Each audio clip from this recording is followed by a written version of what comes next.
12절 13절입니다. 여러분. 아이고 아직 사무엘상 11장이에요. 도대체 언제 넘어가려고 그래요. 그러는데 근데 그거 아세요? 어떤 목사님은 평생 한 교회에서 목회하는데 딱 한 권을 했대요. 요한복음만 했대요. 근데 그 요한복음 속에 있는 말씀 속에 하나님의 주신 성경의 모든 것들이 다 들어있으니까 그러니까 여러분이 성경에 대한 사모함과 갈급함은 필요한데 인간적인 욕심과 계획을 세워서는 안 될 것 같아요. 사무엘 말고 뭐 신약도 하고 싶고 이것도 하고 싶다 하지만 하나님의 말씀은 하나입니다. 이걸 잘 생각해야 돼요. 하나님의 말씀은 오직 하나밖에 얘기 안 해요. 아셨죠? 하나님의 말씀 하나밖에 얘기 안 해요. 그 하나가 성경 66권으로 표현되는 거예요. 그러니까 창세기를 보던 요한복음을 보던 요한계시록을 보던 아니면 이사야를 보던 그 하나님의 성경을 통해 주시고자 하는 그 하나 그는 다 들어있는 거예요. 그렇죠? 그러니까 여러분이 마음을 좀 느긋하게 여유를 가지세요. 같은 말씀 또 전하고 또 넘어가지 않고 이렇게 더디지 않게 더딘 게 아니라 그만큼 하나님이 그 하나를 주시기 위해서 굉장히 많이 구구절절마다 표현하고 싶은 마음이 가득 찬 거예요. 그 하나님의 마음을 우리가 이해해야 되는 거예요. 우리가 소설 읽으면 그 다음 장면이 궁금하고 그 다음 사건이 궁금하잖아요. 성경은 그런 게 아니거든요. 하나예요. 그래서 어떤 한 구절 때문에 하나님을 만날 수도 있고 어떤 한 구절 때문에 우리가 주님께 돌아올 수 있고 그런 것들입니다. 그래서 그 하나를 주시는 거거든요. 그럼 하나님이 성경을 통해 그 하나를 주신다고 하는데 그 하나가 뭘까요? 하나님이요. 하나님 그분을 주시는 거예요. 성경은 하나님 그분을 우리에게 주시는 거예요. 그래서 창세기부터 계시록까지 다 하나님을 주시는 거예요. 그러니까 여러분이 오늘도 하나님이 어떤 뜻을 깨달으려고 하지 마십시오. 나에게 주는 하나님의 어떠한 뭐라 해야 되나 계획이나 목적을 알려고 하지 마십시오. 그거는 나중에 알아가게 되는 거예요. 어떻게 될 때? 그 하나님이 내게 오실 때, 그 하나님 내가 만날 때 나를 향한 하나님의 뜻과 나를 향한 하나님의 계획과 목적을 알게 되는 거지. 어떤 한 말씀을 설교 한 편 딱 듣고 하나님 나를 향한 하나님 뜻은 이거구나. 나를 향한 하나님 계획과 목적이구나. 그럴 수는 있지만 그게 전부가 아니라는 거예요. 그러니까 이 시간에서도 내가 설교를 통해 무언가를 깨닫고 얻고 그래야지라는 마음 우리 그동안 그렇게 들어왔어요. 그게 익숙했을 거예요. 그게 나쁘다는 게 아니에요. 저는 더 좋은 거를 지금 전해드리는 거예요. 그게 나쁘다는 게 아니라 그렇게 들으셔도 상관은 없어요. 뭐 지옥 가거나 뭐 죄 짓는 게 아니니까. 그러나 더 좋은 걸 제가 소개해드리는 거예요. 그냥 그 하나님을 받으려고 하십시오. 말씀 속에 있는 그 하나님을 만나려고 하고 그분을 내 안에 그냥 그분의 영이 내에 흠뻑 젖어들 수 있도록 아니 내 영이 그분 안에 흠뻑 잠길 수 있도록 젖어들 수 있도록 그거면 족합니다. 거기서 다 시작되는 겁니다. 예. 아멘 안 해도 돼요. 사무엘상 11장 12절 13절이다. 함께 우리가 읽어볼게요. 자, 사무엘상 11장 12절 13절. 자, 시작. 백성이 사무엘에게 이르되 사울이 어찌 우리를 다스리겠느냐 한 자가 누구인가 그들을 끌어내소서 우리가 죽이겠나이다. 사울이 이르되 이 날에는 사람을 죽이지 못하느니 여호와께서 오늘 이스라엘 중에 구원을 베푸셨습니다. 아멘. 암몬 왕 나하스 왕의 그 무시무시한 그 협박, 겁박 같은 말을 들어서 이스라엘 모든 백성이 벌벌 떨었고 두려움에 빠졌었다가 하나님의 성령으로 충만한 사울 왕의 한 선언에 의해서 모든 이스라엘 백성이 한 사람같이 나오게 됩니다.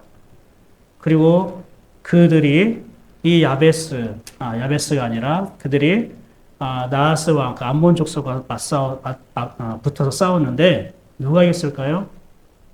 이제 하나님의 말씀을 듣고 나온 이들이 암몬 족속을 물리치고 그 전쟁에서 대승을 하게 됩니다. 아주 큰 승리를 얻게 됩니다.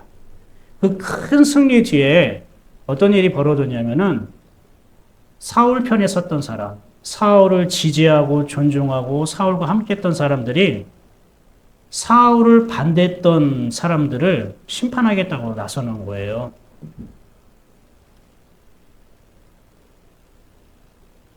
무슨 말이냐면은 하나님이 사울을 세우셨잖아요. 하나님이 사울을 뽑으셨단 말이에요. 그런데 그것에 못마땅하게 여기는 사람이 있었다는 거예요. 즉 사울이 우리의 왕이 되는 거에 반기를 들었던 사람. 다른 말로 말하면 하나님의 선택에 불만을 품고 있는 사람들이 있어요. 그들이 누굴까요? 하나님의 선택에 불만스러운 사람들. 누구예요? 우리지. 여러분이잖아요. 여러분 하나님 선택에 불만스럽죠. 그죠? 예. 오늘도 집에서 쉬고 놀고 싶은데 이게 교회 가는 날이라 그냥 이렇게 툴툴거리며 왔다면은 그게 하나님의 선택에 불만스러운 거 아닙니까? 그렇죠? 내가 내 가정, 내 남편의 아내를 바라보는데 못마땅하고 그냥 불만스럽다면 그 하나님의 선택에 내가 불만한 거 아니에요? 너무 오버했습니까? 얼마 전에 고향 교회 후배, 고향 교회라니까 아주 먼 시골같이 느껴지지만 차로 5분 거리에 있는 굉장히 큰 교회죠. 여러분이 다 거기에 있었다고 오셨지만 그 고향 교회 후배를 만났었는데 그 제자 훈련하는 그 과정 속에서 이렇게 배웠다는 거예요. 하나님은 인과응보 하시는 분이 아니다. 인과응보가 뭔지 알죠? 예, 인과응보 하시는 분이 아니다. 목사님, 하나님은 인과응보 하시지 않는다면서요? 어째 그럴 수가 있어요? 이해가 안 되는데요? 억울하잖아요. 당연히 착한 사람은 상 주고 나쁜 사람은 벌 줘야 되는 거 아니에요? 그렇게 묻는 거예요. 여러분은 어떻게 생각하세요? 그 맞죠? 나쁘고 악하게 산 사람은 당연히 벌 줘야 되는 거고 선하고 착하게 산 사람은 상 줘야죠. 자, 그렇다고 생각하는 사람 손! 그래요. 오케이, 됐습니다. 난 그렇게 생각 안 합니다. 손! 내립니다. 큰일 났다, 이제. 자. 그런데 하나님의 세계는 세상의 세계와 같아요? 다를까요? 다르겠죠? 하나님의 세계는 그렇지 않아요. 왜냐하면 그것은 인과응보는 하나님의 섭리대로 하시는 것이고, 그렇죠? 그런데 성경은 그것을 말하진 않아요.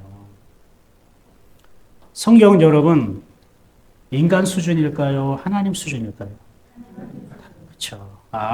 똑똑해요. 하나님 수준이죠. 그래서 하나님 수준으로 우리가 생각하고 읽어야 되는데 우리가 하나님 수준으로 생각하고 읽을 수 있을까요? 없죠. 우리가 하나님 수준으로 생각하고 그렇게 살 수 있으면 성경이 무슨 필요가 있고 예수님이 뭘 필요 있어요. 내가 하나님 수준으로 살아가는데 뭐 걱정하고 염려하고 불안하고 불만할 게 뭐 있어요? 내 생각이 내 마음이 하나님 수준이라면 내 생각 내 마음이 하나님 수준이 아니니까 걱정하고 염려하고 불안하는 거죠. 하나님에게는 오직 빛만 있다고 했잖아요. 그분에게는 어둠이 조금도 없다고 했잖아요. 걱정하고 염려하고 불안하고 두려워하는 것은 어둠의 영역이지 빛의 영역이 아니거든요. 근데 어둠의 영역에 있던 우리가 그러니까 어둠이라는 거는 내 생각, 내 마음으로 살고 있기 때문에 어둠이라고 하는 거지 뭐 살인, 뭐 강간, 음란, 도덕질, 싸움, 다툼 뭐 이런 생활을 한다고 해서 어둠이 아니에요. 그냥 내가 어둠이에요. 우리는 어둠으로 태어난 거거든요. 그러니까 우리가 어둠이기 때문에 내 생각이 어둠이기 때문에 우리는 빛의 생각을 할 수는 없어요. 그럼 이 어둠인 우리가 어떻게 빛의 생각을 하나님 수준으로 생각할 수 있냐면 우리는 할 수 없어요. 이것부터 인정하고 들어가야 됩니다. 아무리 여러분 교회 열심히 다니고 기도 많이 하고 발버둥 쳐도 안 되는 거예요. 그분이 내게 오시지 않으나. 하나님이 내게 오시지 않으면 아무리 내가 교회 열심히 다니고 뭐 집사, 장로, 목사 할지라도 빛의 생각이 할 수 없는 거예요. 듣고 배우고 깨달은 거 흉내낼 수는 있어요. 흉내낼 수는 있는데 닮을 수는 없어요. 여러분은 하나님을 예수님을 믿는 게 예수님을 흉내내는 게 아니라 예수님을 닮으려고 교회 다니는 거잖아요. 그렇죠? 그러니까 성경은 하나님 수준이에요. 그런데 이 성경을 마치 홍길동전이나 흥부와 놀부와 같이 그런 마인드를 읽으려고 하는 사람이 있단 말이에요. 홍길동전, 흥부와 놀부 어떻게 해요? 처음에 다 고생하고 아버지를 아버지라고 부르지 못하고 막 이러면서 그랬다가 그죠? 짠 나타나가지고 악한 무리들을 다 처단하고 그죠? 그래가지고 자기가 다 빼앗은 거 가난한 사람에게 나눠주고 얼마나 좋아요. 얼마나 영웅이고 멋있어요. 그죠? 흥부와 놀부도 어땠습니까? 처음에는 형수님한테 막 싸대기 맞았는데, 더 때려주세요! 하고 바쁠 때기 막 자기가 홀랑몰랑 먹고. 그래가지고, 배부르다! 이러면서, 무슨 낭만파예요? 야, 그럴 사람이 어디 있습니까? 그러고 나중에 제이가 아픈데 다리 고쳐줬는데 제비가 호박씨를 물어가지고 심었더니 주렁주렁, 아니에요? 박이에요? 그냥 박을 물어봤는데, 호박이든 수박이든 하여튼 박을 물어가서 했는데, 막 치카치카 했더니 이게 뿅 나타나가지고 도깨비가 나타났어요? 아닌가요? 아유, 동화를 하도 많이 읽어가지고 짬뽕 냈네요. 금은보가 쏟아지고, 그죠? 와. 근데 놀부는 자기를 괴롭히던 놀부는 어떻게 해요? 똑같이 다리 몽둥이 부러뜨려 제비를 그래가지고 막 살려줘가지고 병주고 약주고 가다가 또 박을 물어가지고 치카치카 쓸었더니 거기서 막 똥 나오고 오줌 나오고 막 거름 나오고 도깨비 나왔나요? 거기서? 이렇게 나왔다. 이래 성경이 이러면 얼마나 좋아. 그죠? 성경은 그렇지 않아요. 왜냐면은 서로 성경은 하나님을 만나기 전까지 우리를 흥부라고 부르지 않고 놀부라고 부르거든요. 얼굴 좀 피세요. 왜요? 하나님 말씀 전하는데 얼굴 좀 피세요. 내 생각과 다르다고 해서 힘들어하지 마시고 잘 들어보세요. 그래요, 여러분. 빨리 거듭나시죠. 성경은 하나님 중심으로 읽어야 돼요. 인간 중심으로, 내 중심으로 읽으면 안 돼요. 근데 하나님 중심이 사람입니다. 여러분입니다. 그래서 하나님 중심으로 읽으면 내가 보입니다. 한번 읽어볼까요? 성경을 하나님 중심으로 읽으면 내가 보입니다. 왜냐하면 하나님의 목적은 나기 때문에 그래요. 그래서 하나님 중심으로 성경을 보기 시작하면 내가 누구인지 내 인생이 어떤 인생인지 보이는 거예요. 그런데 사람 기준, 인간 중심으로, 내 중심으로 보면 안 보여요. 내가 안 보이고 누구만 보일까요? 다 다른 사람이 보이는 거예요. 그거 가지고 정죄하고 판단하고 이렇쿵 저렇쿵 하게 돼요. 전쟁에서 큰 승리를 얻은 백성들이 사울을 반대했던 자들 어떻게 해요? 죽이겠다고 하네요. 오늘 제목 얘기 안 했나요? 그렇게 되어지는 거예요. 그렇게 되어지는 거에 대해서 말씀 나누는 겁니다. 그래서 반대를 해서 그들이 심지어 어떻게 얘기를 하냐면은 우리가 다 죽이겠다고 얘기를 하는 거예요. 하나님을 반대한 거니까, 하나님의 선택을 반대한 거니까, 만약에 하나님이 이들을 본보기로 삼아서 다 심판하면은 얼마나 속 시원할까요? 그렇죠? 그런데 문제는 그것이 나였다면, 그것이 나라면 내가 하나님을 거역하고 반대하고 하나님 생각에 반기를 든 사람이라면 그 하나님이 나를 심판하고 끌어다가 죽여버렸으면 좋겠어요? 나를? 아니죠. 그래서 우리가 여기 있는 거잖아요. 근데 인과 응부라고요? 착한 사람은 복 주고 나쁜 사람은 벌 주신다고요? 내가 착한 사람만 살면 좋아요. 빛 가운데만 있으면 좋아요. 그럼 내가 어둠 가운데 있을 땐 어떡하라고? 어둠 가운데 있을 때 어떡하라고요? 그럴 때는 어둠 필요 없어. 쓰레기야. 난 빛만 필요해. 하나님이 그렇게 하신다면 나는 어떡하죠? 얼마나 힘들까요? 얼마나 하나님을 내가 힘들게 믿을까요? 다 그렇게 믿었잖아요. 교회 다니면서. 나쁜 짓 안 하려고. 어둠에 속하지 않으려고. 죄 짓지 않으려고. 말이 안 되죠. 그러니까 죄 짓지 마세요. 어둠에 속하지 마세요. 이렇게 말하면은 우리가 할 수 없는 거죠. 그렇다고 빛이 되세요. 빛 가운데 사세요. 이렇게 말하는 것도 힘들죠. 알긴 아는데, 왜 그렇게 말씀하는지 알긴 아는데, 나보고 그렇게 하라고 하면은 나는 못하는 거거든요. 그러니까 못하는 걸 가지고 계속 살다 보니까 주님 재단 앞에 올 때는 나는 부족한 사람이에요. 나는 주님 말씀에 순종하지 못하고 불순종하고 나는 그런 사람밖에 안 돼요. 근데 저를 불쌍히 여겨주셔서 그래도 오늘 복 주세요. 하나님 함께 해서 도와주세요. 힘주세요. 맨날 하는 말이 하나님 힘주세요. 도와주세요. 저는 불순종한 사람이에요. 믿음이 없어요. 저는 부족해요. 힘주세요. 도와주세요. 맨날 그렇게밖에 안 되는 거예요. 하나님 앞에. 하나님이 아버지인데 그분은 기쁨을 우리에게 주시는 분이고 평강을 주시는 분인데 그건 언제 누리죠? 교회 와서 맨날 그렇게 후회하고 한탄하고 힘주세요. 도와주세요. 이렇게 살다 보면 주님의 기쁨은 언제 누리죠? 주님과 언제 동행하는 그 발걸음이 가볍고 행복해야 되는데 우리는 왜 이렇게 겁이 많죠? 이리로 가면 안 돼. 큰일 나. 저기로 가면 안 돼. 큰일 나. 올바른 길로만 가야 돼. 그래 하나님이 나를 알아주고 복 주시지. 내 기도 응답해 주시지. 언제부터 우리 신앙이 이렇게 됐죠?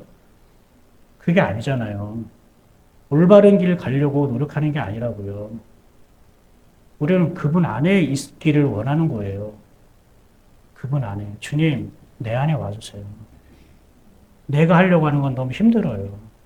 일리 가다가 넘어질까, 저 길로 가다가 빠질까, 겁나요. 주님, 내가 내 뜻대로, 내 마음대로 살다가는 하나님을 잃어버릴까봐 두려워요. 주님, 내게 와주세요. 주님, 저를 안아주세요. 품어주세요. 우리가 할 수 있는 거는 주님을 만나는 것. 그 간절한 마음과 사랑을 주님께 드리는 것밖에 없어요. 이 사울을 반대했던 자들이 누구였을까요? 한번 구체적으로 찾아볼까요? 이게 그 전장으로 넘어가야 돼요. 사무엘상 10장 27절입니다. 한번 읽어봐요. 화면에도 한번 있습니다. 읽어봐요. 시작. 어떤 불량배는 이르되 이 사람이 어떻게 우리를 구원하겠느냐 하고 외치하며 예물을 바치지 아니하였다. 그는 잠잠하였더라. 제가 다시 한번 읽어볼게요. 어떤 불량배는 이르되 이 사람이 어떻게 우리를 구원하겠느냐 하고 멸시하며 예물을 바치지 아니하였으나 그는 잠잠하였더라. 그러니까 이 사람이라는 것은 사울을 말하는 거예요. 하나님의 사울을 왕으로 세우셨는데 이것을 인정하지 못하고 멸시하고 조롱하고 예물을 바치지 않은 사람이 있어요. 예물을 바치지 않았다는 건 무슨 뜻이냐면은 헌금을 드렸다는 것이 아니라 자기를 드린다는 거예요. 즉 그와 한 몸이 되겠다, 한 가족이 되겠다 이런 뜻이에요. 여러분이 오늘 헌금을 드렸잖아요. 그게 하나님의 몸이 되겠습니다. 하나님과 한 가족입니다. 이런 뜻이에요. 근데 그렇게 하지 않겠다는 거예요. 인정하지 않겠다는 거예요. 와, 처음부터 이렇게 반대하는 세력들이 있네요. 여러분, 사울이 이 불량배라고 불리는 사람에게 뭐 잘못한 게 있어요? 없죠. 그냥 그 불량배들이 사울을 인정하지 않을 뿐이지, 그죠? 사울이 그들에게 해코지하거나 협박을 하거나 잘못한 건 없어요. 그 불량배들이 왜 사울을 인정하지 않았을까요? 어떤 출생을 문제 삼을 수도 있어요. 사울은 베냐민 지파인데 여러분 사사기 19장 20장 읽어보면 베냐민 지파가 이스라엘 민족과 아주 이 민족에게 아주 큰 해악을 끼치는 엄청난 범죄를 저지릅니다. 그래서 베냐민 지파하고 이스라엘 남은 지파하고 싸워요. 그래가지고 베냐민 지파가 폭삭 망해버립니다. 그래가지고 남자들이 다 죽어버리고 오직 그 수십만의 지파 남자들 중에 딱 하나님 600명만 남겨놔요. 그래서 이 베냐민 지파를 그래도 하나님은 포기하지 아니하시고 하나님께서는 그래도 이스라엘 공동체의 한 가족으로 받아들이고 또 살리십니다. 그런데 이러한 역사적인 아픔, 그 동족 상잔의 비극을 일으키는 하나님 앞에 큰 범죄를 저질렀던 지파였는데 그 지파에서 왕이 나온다고? 우리 동족, 우리 민족 전체를 아프게 하고 상하게 했던 상처를 줬던 그 민족 출신이 그 지파 출신에서 하나님께서 왕을 뽑는다고? 그러니까 마음에 들겠어요, 안 들겠어요? 마음에 안 들죠. 이것뿐만이겠습니까? 외모를 문제 삼을 수 있어요. 문제라는 건 시기하고 질투할 수도 있겠지만 또 무엇보다도 그가 하나님의 은혜에 감동을 받잖아요. 성령의 기름 부음을 받잖아요. 선지자들처럼 하나님의 말을 하잖아요. 예언을 하잖아요. 어떻게 저 출신에서 저렇게 생각했을 때에는 별로 하나님의 은혜와 상관없던 그 지파에서 어떻게 저렇게 하나님의 은혜와 은사가 저렇게 흘러나올 수 있는 거야? 거기에서 못마땅하고 질투할 수도 있는 거죠.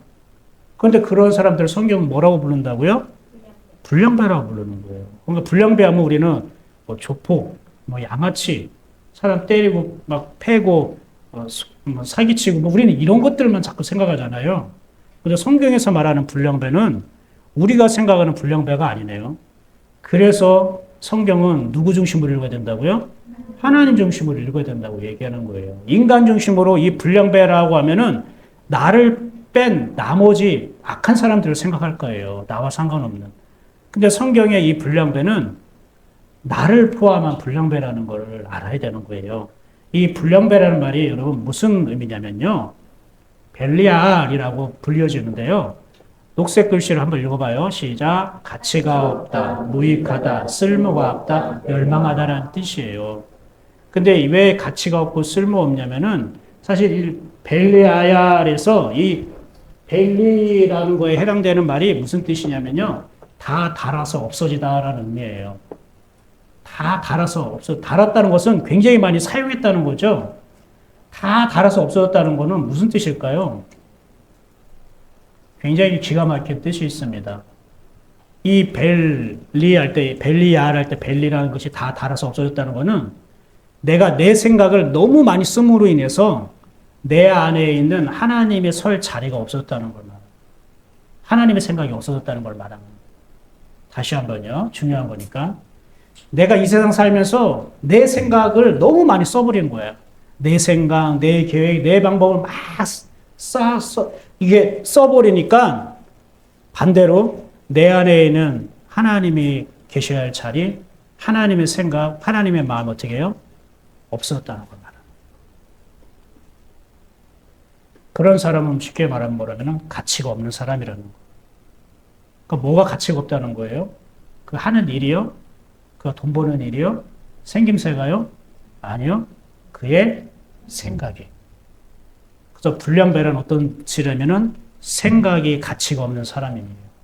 따라해볼까요? 불량배는 생각이 가치가 없는 사람입니다. 그리고 무익하다는 말도 있고, 그리고 쓸모가 없다 또는 멸망하다라는 말도 있잖아요. 그리고 또 다른 말로 표기되지 않았지만 버리다라는 뜻이 있어요. 버리는데 뭘 버리냐면은 쓰레기를 버리는 거. 쓰레기를 버린다라는 의미가 있어요. 여러분.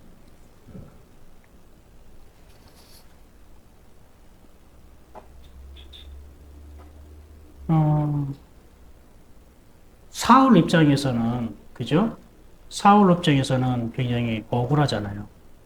본인이 왕이 되겠다고 한 것도 아니고, 본인이 하나님의 기름 부으심을 막 받겠다고 한 것도 아니고, 그냥 하나님이 그를 부르신 거예요.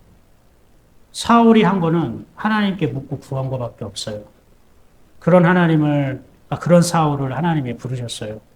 그리고 그를 사용하시겠다고 선택하셨어요. 그것이 전부예요. 사울이 무슨 교만을 떤 것도 아니고 자랑하고 다닌 것도 아니에요. 오히려 자신을 짐 보따리에 숨길 정도로 겸허한 사람이었어요. 그런데 불량배들이 사울을 멸시하고 조롱합니다. 그것은 사울을 선택하신 하나님을 인정하지 않겠다는 거예요. 하나님의 생각을 인정하지 않겠다는 거예요.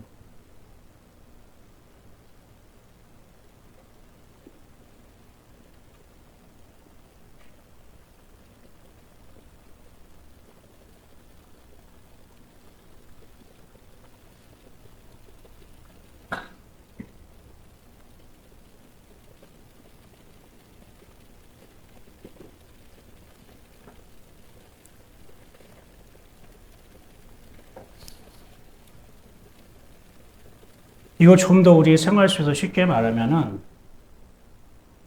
하나님은 계속 우리 생활 가운데에 말씀을 하셔요.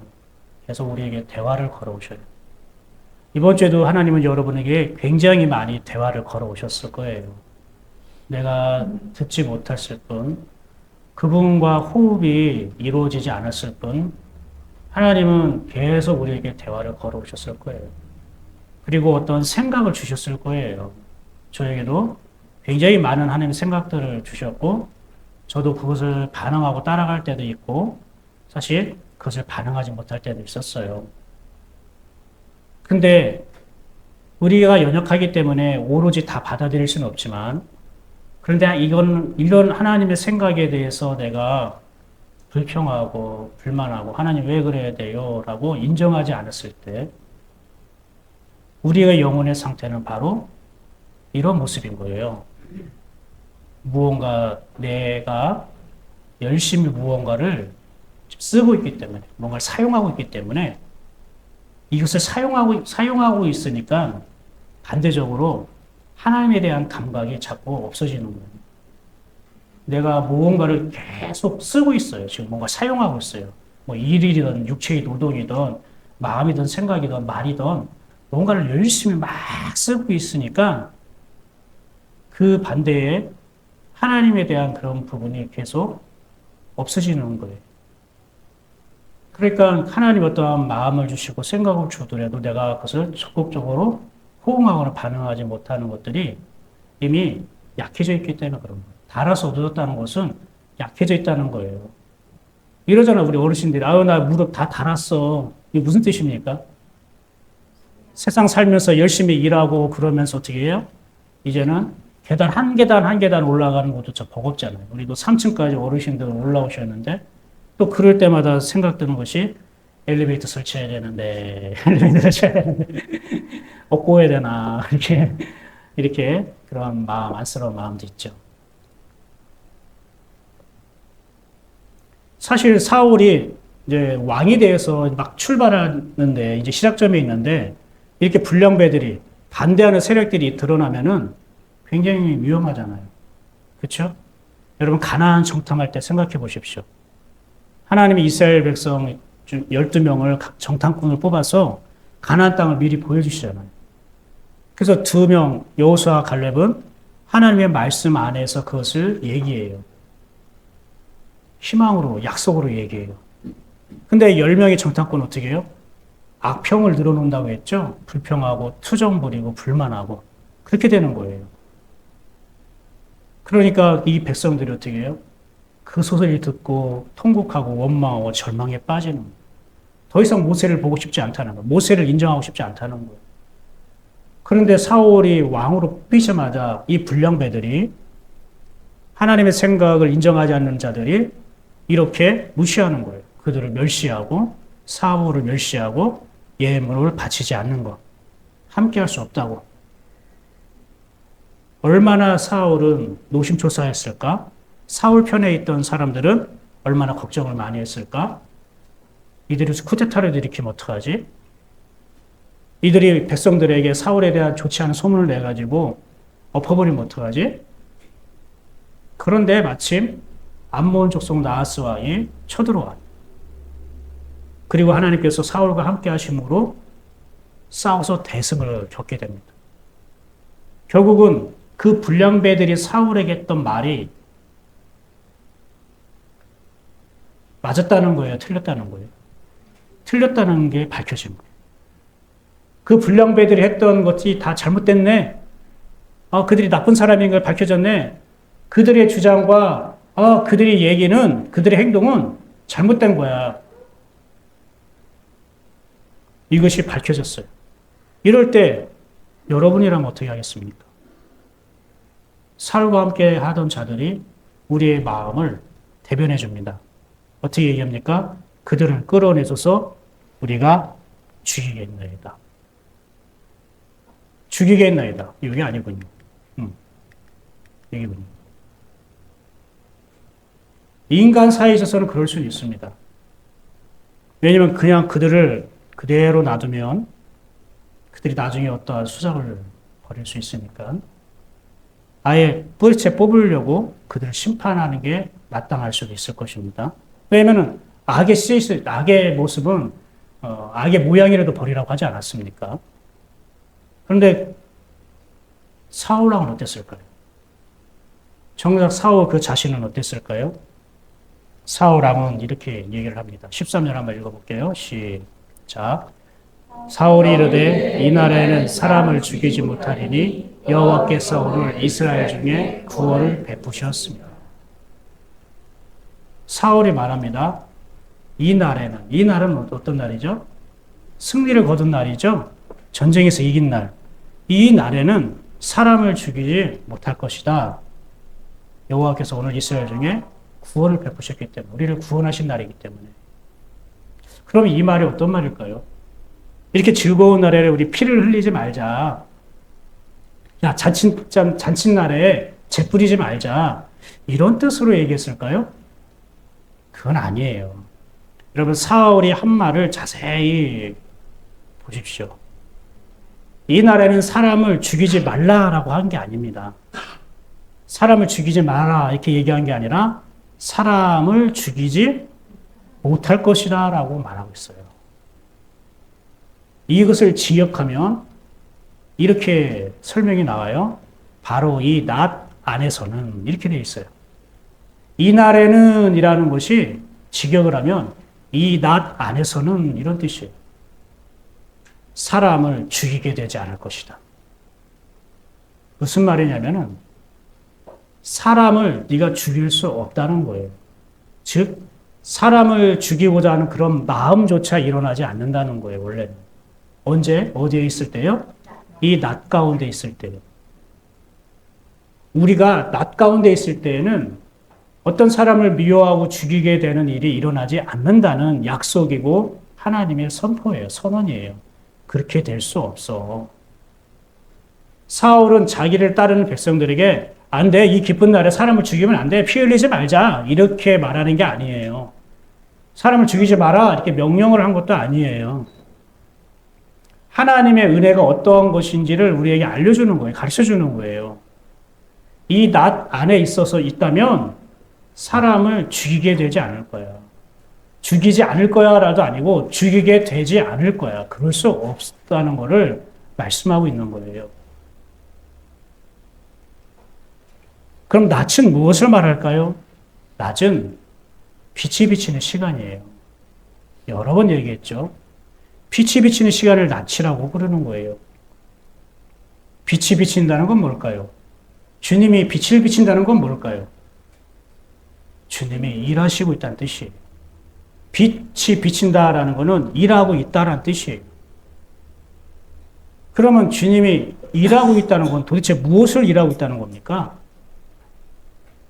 하나님이 일하고 있다는 게 도대체 뭡니까? 여러분, 하나님 나를 위해서 일해 주세요. 하나님 역사해 주세요. 이런 기도 해요, 안 해요? 하죠. 그럼 하나님이 일해 주세요. 주님이 일해 주세요라는 거는 어떤 뜻일까요? 어떻게 하나님 역사해 주세요라는 건 도대체 어떤 뜻이에요? 주님의 마음과 생각을 달라는 뜻이에요.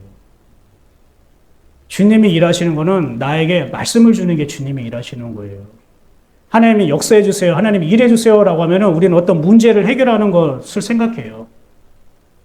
뭔가 결정적으로 무언가 눈에 띄어지는 어떤 변화들을 자꾸 생각하는 거예요. 주님의 역사, 주님의 일하심은 그런 것이 아니라 우리에게 하나님이 말씀을 주시는 게 주님의 일하심이에요. 그것만큼 놀라운 역사가 없어요. 그러니까 주님 나를 위해서 일해 주세요. 우리 가족에 역사해 주세요라는 거는 우리 가정에 하나님 말씀 좀 주세요라는 뜻이에요. 왜? 우리는 그 하나님의 말씀을 들어야 내 영혼이 사니까. 말씀을 들어야 우리 가족이 살아가니까. 근데 하나님의 말씀은 듣지 않고 하나님이 어떤 문제를 해결해 주기를 원하는 거예요. 이걸 환경을 좀 바꿔주기를 원하는 거예요. 그러면은 하나님을 원하는 거예요. 상황이 바뀌는 걸 원하는 거예요. 상황이 바뀌는 걸 원하는 거지. 하나님을 원하는 게 아니잖아요. 그럼 내 기도의 목적, 하나님을 찾는 목적은 내 상황이 변화되는 것이지 하나님을 믿고 하나님을 따르는 게 아니거든요. 근데 하나님 말씀을 달라고 하는 거는 누가 목적인 거예요? 하나님이 목적인 거예요. 하나님을 달라고 하는 거니까. 하나님을 알고 싶다고 하는 거니까. 그래서 주님의 빛이라는 것은 주님이 일하시는 것이고, 주님이 일하시는 것은 주님의 말씀을 주시는 것이에요. 그러니까 주님의 말씀을 주신다는 것은 그냥 어떤 말씀, 소리, 뭐 성경책, 구절 이런 걸 주는 게 아니라 우리의 마음과 생각이 임한다는 걸 말합니다.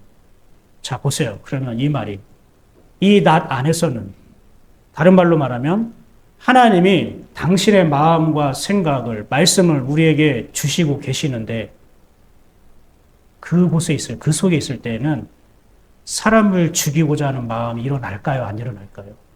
당연히 안 일어나죠. 이런 뜻이에요. 하나님이 지금 나에게 말씀하고 계시고 하나님이 지금 당신의 마음과 생각을 나에게 부어주고 계신데 어떻게 저 불량배들을, 설령 우리를 반대했던 사람이라 할지라도 저 불량배들을 처단하고 죽이려고 하는 마음이 동시에 일어날 수 있을까요? 그게 가능해요? 가능하지 않는 거라고요. 하나님이 빛으로 계속 나에게 주시고 계신데 하나님의 마음과 생각을 계속 부어주고 계신데 어떻게 그 하나님의 마음과 생각을 받는 내가 다른 사람을 판단하고 정죄하고 죽이려고 하는 마음을 가질 수 있냐고요. 이건 안 되는 거잖아요. 하나님의 세계에서는 이거는 일어날 수 없는 일이에요. 사울은 지금 그걸 얘기하는 거예요. 얘들아, 지금 하나님이 우리에게 큰 승리를 느끼게 하신 거는 하나님이 우리 가운데 함께 있어서 하나님이 일하시기 때문에 그런 거야. 우리는 그분의 마음과 생각을 우리가 지금 누리고 있는 거야. 그래서 우리가 이 기쁨이 있잖아. 하나님의 소리를 듣고 우리가 기뻐함으로 기뻐하기 때문에 우리가 이긴 거잖아. 근데 그 하나님의 기쁨을 누리고 있는 우리가 어떻게 우리를 반대한다고 해서 그 불량배들을 끌어다가 죽이려고 하는 생각을 가질 수 있을까? 너 진짜 하나님의 기쁨을 네가 누리고 있는 거 맞아? 너 진짜 하나님 안에 있는 거 맞아? 너 진짜 하나님 믿는 거 맞아? 사울은 지금 그 얘기를 하고 싶은 거예요. 이 낫 가운데 있을 때는, 낫 안에 있을 때에는 사람을 죽이게 되지 않을 거야. 불량배들의 생각이 틀렸다 할지라도 그들을 심판하는 것은 은혜 받은 자가 해야 할 일이 아니에요. 은혜는 여러분 누리라고 주는 것이지 다른 사람을 판단하라고 준 것이 아니에요. 여러분 성경에서 교만하다는 말이 있잖아요. 그 은혜가 없는 사람들에게 하는 말일까요? 아니에요. 은혜 한 번 받은 사람에게 하는 말이에요. 은혜 받은 자가 교만해지는 거지 빛을 보지 못한 사람은 교만이 뭔지도 몰라요. 높아지는 게 뭔지도 몰라요. 근데 은혜는 받으면 받을수록 낮아지게 해요. 왜 그럴까요? 계속 은혜를 받으니까 이 하나님 은혜가 너무 좋은 거야. 그러니까 또 받고 싶은 거예요. 그러니까 하나님으로부터 흘러놓는 것을 받기 위해서 계속 나는 받기 위해서는 낮아지는 거죠. 높이 있으면 못 받죠. 위에서 아래로 물이 흐르는 것처럼 하나님이 하늘에서 나에게 은혜를 부어주시는데 내가 마음이 높아지면 그 하나님의 은혜를 계속 받을 수 없잖아요. 그러니까 은혜를 받으면 받을수록 계속 나는 낮아질 수밖에 없어요. 근데 은혜를 딱 한 번 받고 더 이상 그 은혜를 받는 것을 멈추게 되잖아요. 그럼 어떻게 될까요? 마음이 높아지게 돼요. 그래서 은혜를 받는 것도 중요하지만 은혜를 관리하는 것은 더 중요하다고 얘기한 거예요. 은혜를 받기만 해서는 안 돼요. 받은 은혜를 간직하고 그리고 그것을 유지하고 관리하는 게 더 중요해요. 대부분 은혜를 못 받아서 여러분이 실패하고 그래서 힘들어하는 게 아니라 받은 은혜를 간직하지 못해서 믿음에서부터 더 약해지고 힘들어하는 경우가 더 많아요. 그게 대부분이에요. 여러분 우리가 은혜를 누려야 된다, 간직해야 된다라고 얘기를 하잖아요. 그렇죠? 그 누린다는 것이 무엇인지 바로 알아야 돼요. 여러분 누린다는 거는 그냥 자기 혼자 즐기고 만족하는 게 아닙니다. 하나님의 은혜를 누리십시오. 하나님의 사랑을 누리십시오. 하나님의 말씀을 누리십시오. 하나님을 누리십시오. 제가 자주 그렇게 얘기를 하잖아요. 그런데 여러분 그걸 어떻게 받아들이고 적용하는지 궁금하더라고요. 대부분 사람들은 어떻게 하면은 이걸 누려 그러면은 그죠? 야, 이거 아이스크림 한 통을 주면서 야, 아이스크림 이거 너 누려. 마음껏 누려. 라는 건 뭐예요? 나 혼자 먹고 배부르고 그래요. 즐기라는 뜻이라고 생각할 수 있잖아요. 근데 하나님의 것은 그렇게 될 수가 없어요. 하나님의 것은 나 혼자 즐기고 만족하는 것이 결코 아닙니다. 은혜는 다른 말로 하나님의 영향력입니다. 영향력. 따라 볼까요? 은혜는 하나님의 영향력입니다. 그러니까 내가 은혜 받았다라는 것은 하나님의 영향력을 받았다는 거예요. 그럼 하나님의 영향력을 받았다는 건 뭐예요? 하나님을 받았다는 거예요. 하나님의 영향력이 하나님이라고요. 이만수 목사님의 영향력 하면은 그 누구를 말하는 거예요? 이만수 목사를 말하는 거란 말이에요. 그렇처럼 하나님의 영향력이라는 거는 하나님을 받았다는 거예요. 하나님을 만났다는 거예요. 근데 하나님의 영향력을 누린다는 거는 도대체 무엇을 어떻게 하는 겁니까?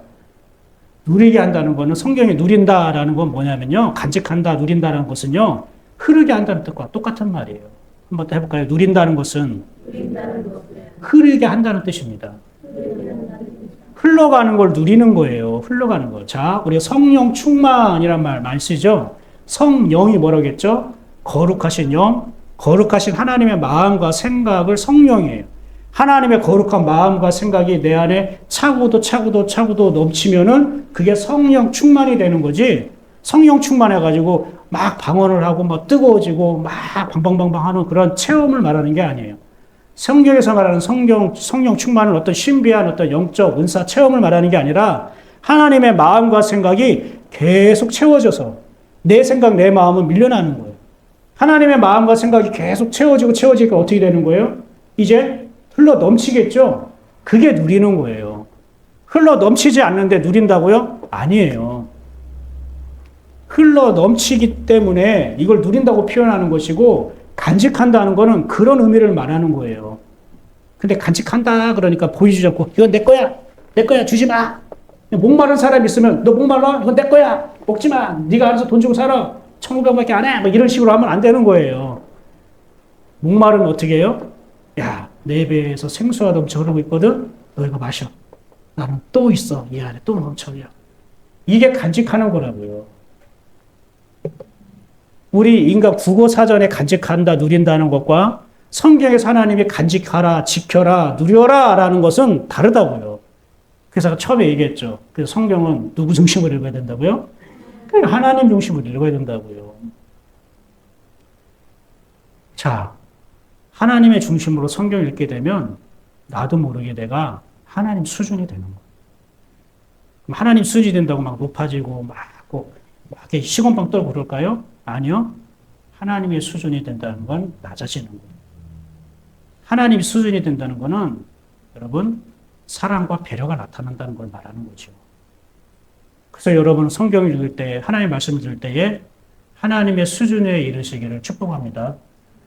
교만한 게 아니에요. 겁먹지 마세요. 이런 건 아멘 해도 돼요. 왜냐면은 그리스도의 장성한 분량에 이르기를 내가 원하노라고 했잖아요. 그리스도의 장성한 분량은 누구 수준이에요? 인간 수준이에요? 하나님 수준이에요?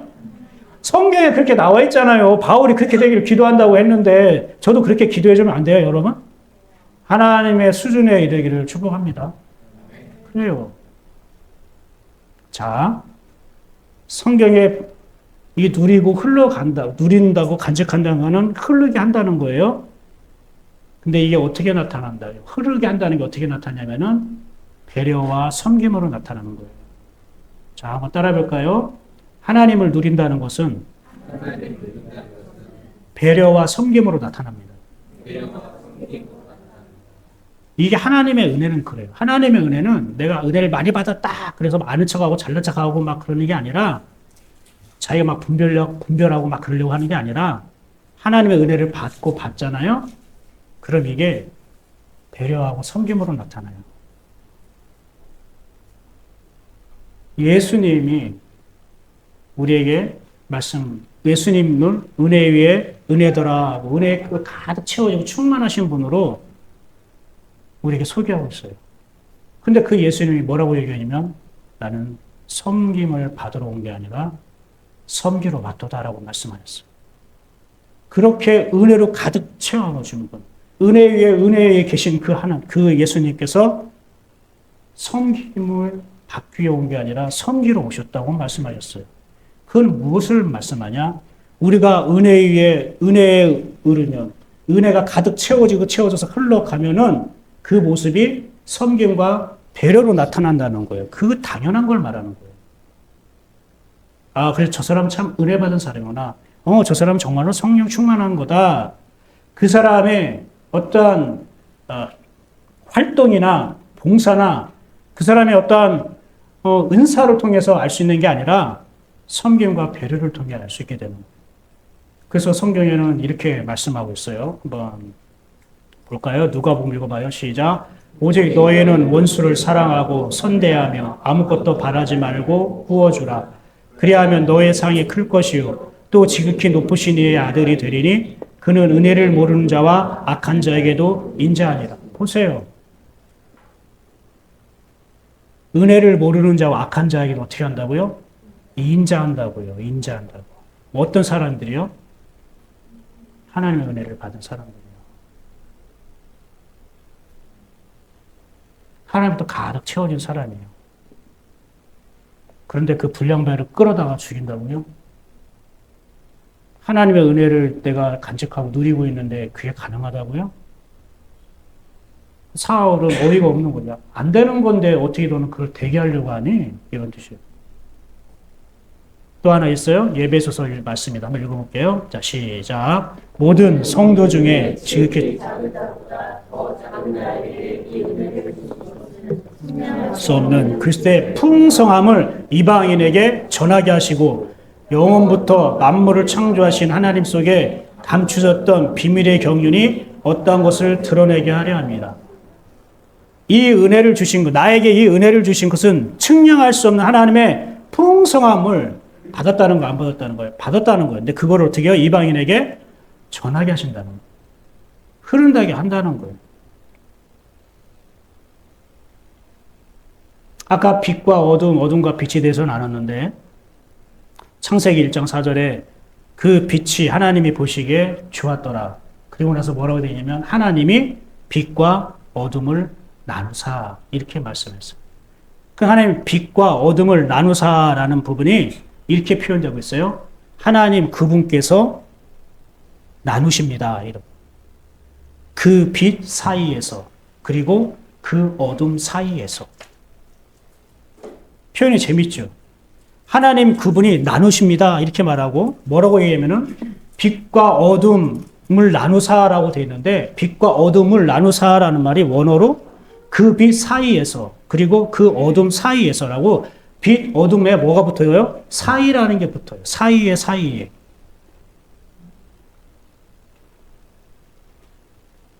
이 사이라는 것이 두 번이나 연달아 사용된다는 것은 이 빛과 어둠은 서로 만날 수 없다는 걸 말하는 거예요.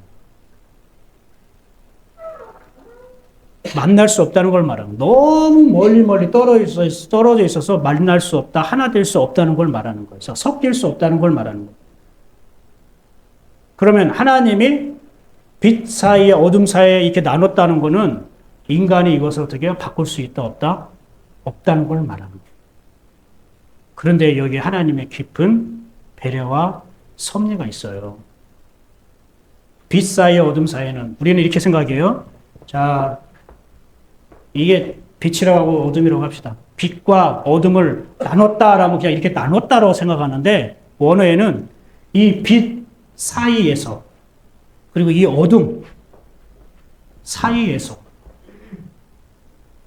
이걸 어둠이라고 합시다. 이거 빛 사이에서 어둠 사이에 하나님이 나누셨다라고. 왜 이 사이라고 했냐? 이 사이에 누가 있을까요? 하나님이 있는 거. 그건 말하면은 이런 뜻이에요. 이 빛 사이에 하나님이 있는데 이 빛과 나 사이에 하나님이 있어. 이런 뜻이에요. 이해가 되십니까? 이해가 안 돼요? 이해될 줄 좋아할 줄 알고 묵상한 건데 안 좋아하시네. 아무튼 성령께 여러분의 이해를 구하십시오. 내가 이해를 시킬 수 없습니다. 이 빛이에요. 이 빛과 내가 있는데 그 사이에 하나님 계시다. 무슨 말인지 아십니까? 어둠이 있어요. 어둠이 있고 또 하나님이 계시고 내가 있어요. 그 사이에 어둠과 나 사이에 하나님이 계십니다. 이해가 되셔요? 이해가 되셔요? 몰라요? 성령님께 구하십시오.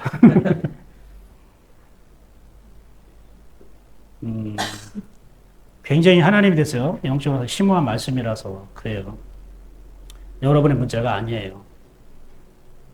빛과 나 사이에 하나님이 있습니다.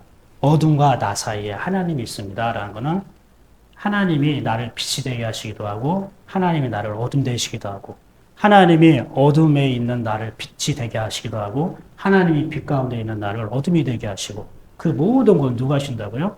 하나님 하신다. 내가 노력해가지고 나 어둠으로 갈 거야 빛으로 갈 거야 해가지고 나 어둠 싫어 빛으로 갈까 해가지고 내가 빛이 될 수 있는 것도 아니고 나 하나님의 은혜 하나님의 사랑 하나님의 말씀 가지고 어떻게 살아 세상에 출세도 하고 성공도 하고 떵떵거리고 부자도 되고 좀 권력도 있어야지 하고 막 간다고 해서 그렇게 되는 게 아니라 그 사이에 나와 빛 사이에 나와 어둠 사이에 그분이 계신 하나님 계신 어둠은 뭘까요? 쉽게 설명할게요. 어둠은 뭘까요? 내가 일하는 거예요. 내가 생각하고 내가 품고 있고 내가 일하는 영역 일본말로 뭐라고 하지 그래요? 나와바리 나의 나와바리를 어둠 빛은 하나님이 생각하고 하나님이 말씀하시고 하나님이 일하시는 현장 분위기 하나님의 나와바리 하나님 죄송해요 나와바리 아무리 내 나와바리가 크다 할지라도 하나님께서 허락하지 않으면 그걸 떠날 수도 없고 벗어날 수도 없는 거 아무리 내가 빛이 좋아 빛이 좋아요 나 빛만 품고 있을래요 빛만 있을래요 라고 한다고 할지라도 그 빛과 나 사이에는 하나님이 계시기 때문에 그건 하나님께서 하시는 거라고 오직 예수 오직 하나님이라고요. 그런데 왜 이게 빛 사이에 어둠 사이에 나누시니라 이렇게 표현했냐면요 이게 깊은 배려와 섬김이 있다고 섭리가 있다고 했죠. 빛은 멀리 어둠의 이 사이에 하나님께서 보여주시는 거예요. 하나님이 빛 가운데 있는 자들에게 어둠을 보여주시는 거예요. 하나님이 그 사이에 있어서 어둠을 봐라. 그러면 이 빛이 볼 때 어둠이 저런 거네. 그럼 어둠과 함께 하고 싶을까요? 어둠이 되고 싶을까요? 난 어둠이 되고 싶지 않아요. 나 어둠으로 살고 싶어요. 어둠의 길 가고 싶지 않아요. 라는 그 마음을 주므로 내가 지금 누리고 있는 이 빛이 얼마나 가치 있고 소중한가를 알겠죠? 그러기 때문에 더 간직할 수 있겠죠? 그 마음을 주시려고 하는 거예요. 하나님과 더 밀착하고 하나님을 더 닮아가고자 하는 마음을 주시기 위해서 봐봐. 네가 나랑 떨어지면 저 어둠으로 변해진다는 거야. 이걸 보여줘. 그러면 어둠은 뭘까요? 빛을 봐봐, 어둠아. 지금 너의 모습과 저 빛의 모습을 봐봐. 어때? 가기 싫은데요? 난 내가 좋아요. 이러면 그냥 끝, 이제 대책 없고, 이제 맞아야 정신 차리고, 그걸 보여주면서 어떻게 해야 돼요? 저게 빛이었어요? 내가 생각했던 거와 다르네요. 하나님 말씀이 저런 거였어요? 내가 생각했던 말씀하고 또 다르네요. 하나님이 저런 분이었어요? 내가 그동안 알고 배우고 깨달았던 그 하나님과 다르네요. 나 저 하나님이 한번 만나고 싶은데요? 하나님의 말씀이 저런 거라면 나 듣고 싶은데요?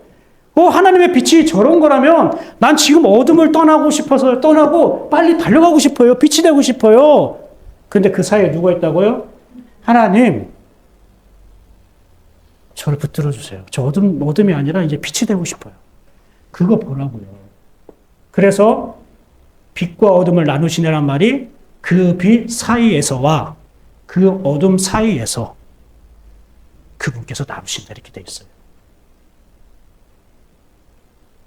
원래 이것이 하나님 우리에게 주시겠다는 마음이었어요. 근데 우리는 그냥 물리적으로 생각하는 거예요. 빛과 어둠을 하나님이 나누셨대. 땡! 그게 뭐 어쩌라고요. 그냥 빛과 어둠이 나누신 그 창조주 하나님을 내가 아는 것, 그것이 나의 영혼에 어떤 도움이 돼요? 도움이 되는 게 어디 있어요? 하나님에 대한 정보를 아는 거죠. 창조주 하나님은 빛과 어둠을 나누신 하나님입니다. 라는. 근데 그게 내 영혼에 대한 이야기라고 이미 하나님은 우리에게 말씀해 주셨는데 이게 내 영혼의 이야기인지 모르는 거예요. 그냥 창조 이야기, 그냥 물리적인 어떤 성경의 역사 이야기로만 알고 있는 거예요. 내 안에 빛과 어둠 그 사이에 하나님이 계시고 그걸 나누시는 분은 하나님이라는 거예요. 여러분, 이 빛이 우리가 갖고 있는 사람들이, 빛 아래 있는 사람들이 어둠에 속한 사람들을 미워하고 심판해버리면 그럼 이 빛 사이에서와 어둠 사이에서 일하고 계시는 하나님의 일하심이 어떻게 되는 거예요? 하나님의 섭리는 어떻게 됩니까? 완전 망치게 되는 거잖아요. 하나님이 주신 은혜를 판단의 도구로 삼지 마십시오. 따라해볼까요? 하나님의 은혜는 판단하는 도구로 삼으면 안 됩니다. 그러면 자기 것도 잃어버립니다. 여러분, 판단하는 즉시 자기 것을 잃어버리게 됩니다. 하나님 주신 것을 잃어버린다고요. 그 자기 것이. 여러분, 불량배들은 이 사건 뒤에 나타날까요? 안 나타날까요? 다시는 안 나타나요. 네, 자기들이 잘못됐다는 걸, 틀렸다는 걸 깨달았기 때문에. 누가 깨닫겠을까요? 끌어다가 죽이려고 하니까 깨달은 거예요? 아니요. 어떻게 깨달은 거죠? 내버려 둔 거예요. 그럼 이 불량배들은 뭘 본 거예요? 사울을 통해 일하신 하나님의 빛을 본 거죠. 그리고 사울이 그들을 심판하고 죽이겠다고 한 자기 백성들을 어떻게 해요? 하나님의 뜻을 전함으로 인해서 그들을 진정시키죠. 야, 빛을 누려, 빛을 간직해야지. 빛이 어둠을 품어야지. 빛은 어둠을 심판하는 게 아니야. 그래서 나누신 거예요. 어둠이 빛을 보고 빛을 닮으라고 나누신 거지. 이 빛이 어둠 보고 심판하라고 주는 게 아니라고요.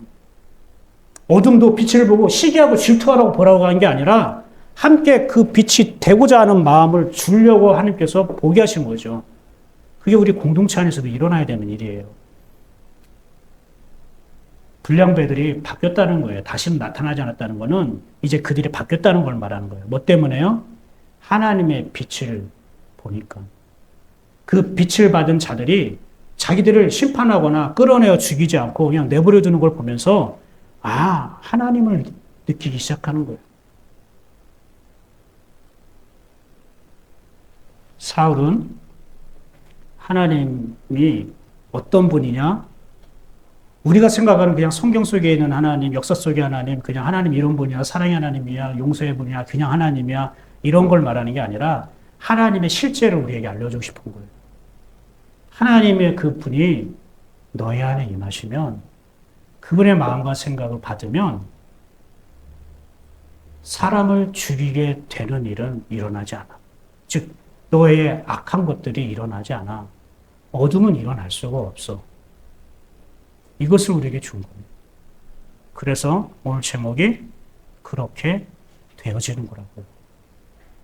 우리는 하나님에 의해서 그렇게 되어지는 삶을 사는 거예요. 하나님에 의해서 그렇게 이루어지는 삶을 사는 거지 내가 하나님을 위해서 무언가를 이루겠다고 하는 게 아니라고요. 내가 하나님을 위해서 뭔가 봉사하고 섬기겠다고 해서 그 축복을 받아내는 게 아니라고.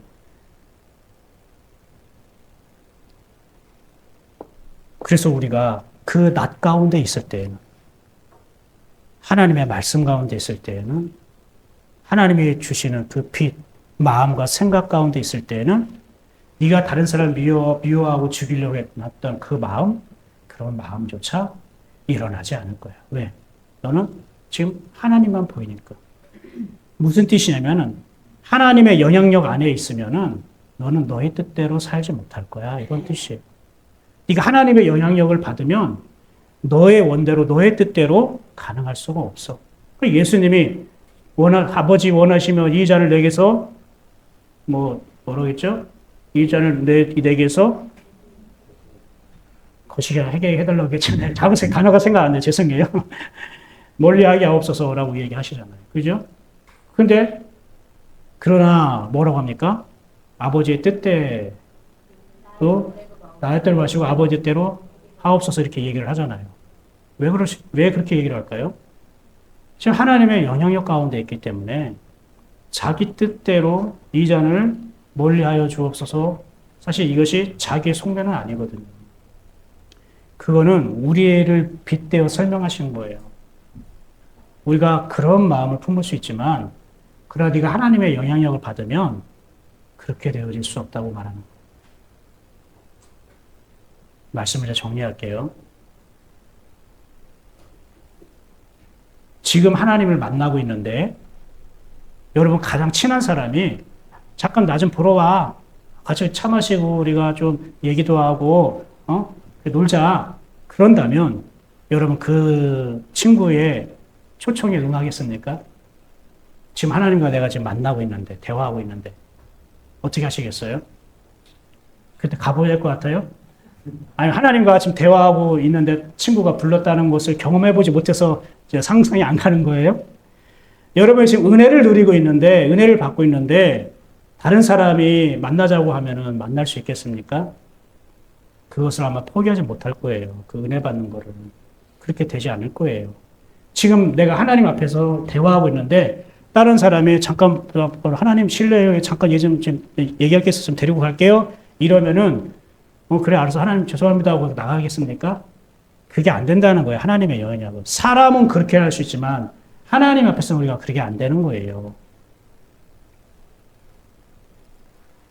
사울은 지금 하나님이 부어주신 은혜의 구원에 가득 채워져 있어요. 그거 빼앗고 싶지 않다는 거예요. 나를 반대하고 하나님의 뜻에 반대했던 저 불량배들을 끌어다가 심판하는 것, 그게 옳다 할지라도 사울은 그거 하고 싶지 않은 거예요. 왜요? 지금 하나님을 누리고 싶거든요. 지금 하나님 주신 이 구원의 은혜, 이 기쁨을 나는 지금 누리고 싶은 거예요. 나는 이거 누리고 있는데도 간직하는 것도 나는 바쁜데 이걸 가지고 누군가를 내가 심판하고 판단한다고? 여러분 변화산 사건을 보세요. 예수님이 환하게 변하셔요. 얼굴에 막 광채가 나요. 그리고 나서 모세와 엘리야가 나타나서 예수님과 대화를 해요.